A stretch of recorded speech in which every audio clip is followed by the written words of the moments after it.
डेरा सच्चा सौदा के मुखिया गुरमीत राम रहीम सिंह को बलात्कार के मामले में दोषी ठहराए जाने के बाद उन्हें रोहतक जेल में ले जाया गया था। आपको बता दें कि 15 साल पुराने एक बलात्कार के मामले में गुरुवार को बाबा राम रहीम को दोषी ठहराया गया था, जिसके बाद उन्हें हिरासत में ले लिया गया था। हालांकि अभी उन पर फैसला आना बाकी है। दोषी ठहराए जाने के बाद बाबा राम रहीम को सेना की सुरक्षा में आर्मी के वेस्टर्न कमांड ले जाया गया था, जहां कुछ देर रखने के बाद सेना के हेलीकॉप्टर से ही राम रहीम को रोहतक की सुनरिया जेल पहुंचाया गया था। आपको बता दें कि राम रहीम के लिए सुनरिया जेल की बैरक नंबर 6 पहले से खाली कर ली गई थी और जेल में लाने के बाद उन्हें यहां रखा गया था। आपको बता दें कि बैरक में जाते ही गुरमीत राम रहीम सिंह ने तबीयत खराब होने की शिकायत की थी, जिसके बाद उनके लिए पहले से एक डॉक्टरों की टीम वहां तैयार थी।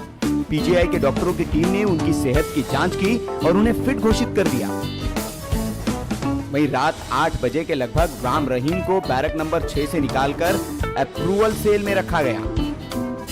आपको बता दें कि अप्रूवल सेल में बेड और एसी की पहले से व्यवस्था होती है। इसके बाद राम रहीम को खाना दिया गया। बताया जा रहा है कि राम रहीम ने 1 कटोरी दाल, 2 रोटी और उसके साथ नींबू और आम का अचार खाया था। इसके बाद बाबा राम रहीम रात 12 बजे तक सेल में ही टहलते रहे।